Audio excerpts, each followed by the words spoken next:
Okay, our first assignment this week is called um, well, you'll hear it called the genetics wheel, but this is just kind of a really nifty assignment to get an idea um, of how everybody is both different in our class and everybody has certain similar characteristics. Um, so this is just kind of a fun way to figure out which one of these traits you might have. So as we're looking at this, ignoring the instructions here for a second, I'll give you kind of the easy rundown of what this is going to be.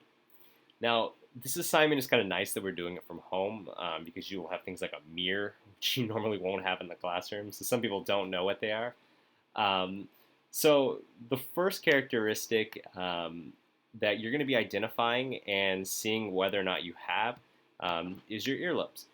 If you have attached earlobes, well, that's considered the rare or recessive trait, and you will need to look in a mirror to be able to see this. So you either have attached earlobes or you have detached earlobes, the kind of the floppy kind.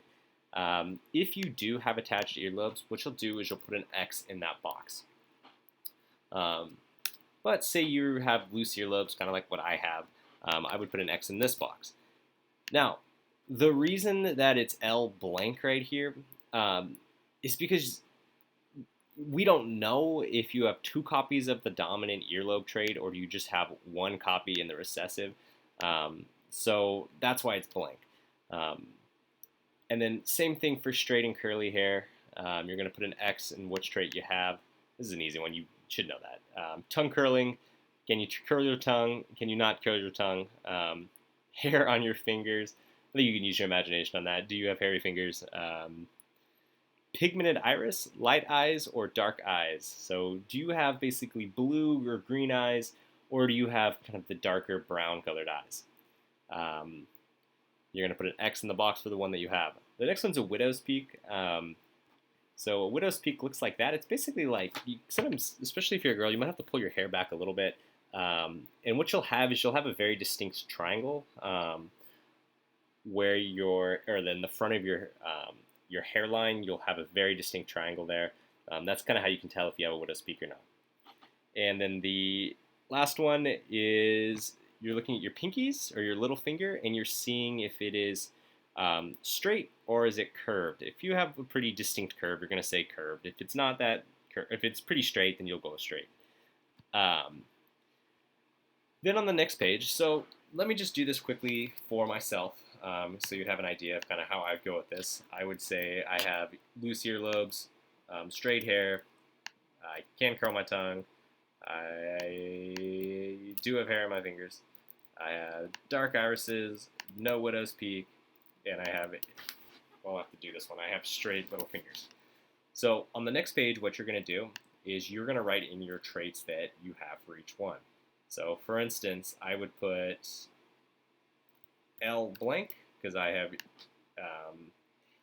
loose earlobes, so I'm following what is in the second column. I have straight hair. I can curl my tongue, so I'm going to go C blank. I do have hair on my fingers. And blank. Oops. Blank. I do have pigmented darker irises. I do have a widow's. I do not have a widow's peak. Oops. Yeah, no widow's peak. Let me change this. No widow's peak.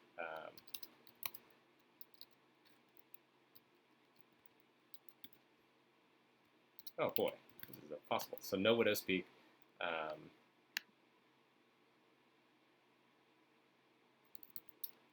and then little pinky is straight. So then I have to BB. Now, you definitely need these because down here you're going to figure out what your number is.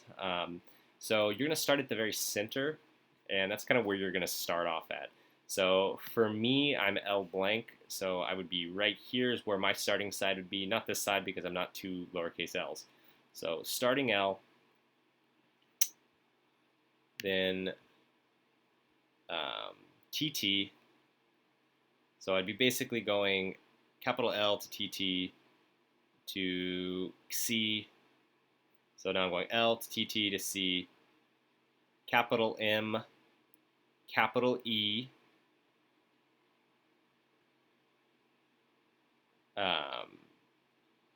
two lowercase w's, and BB. So L to TT to C to M to E to two lowercase w's to BB. So my number is 4. Then what I'm going to do is I'm going to go, you're going to click the Google form. You're going to tell me what period are you in, what number did you get on your genetic wheel. You're going to hit submit. That way we can see this as a class, what you got for it. Then you're going to open this one up. And what we're going to do is I'll show you how to graph this in class.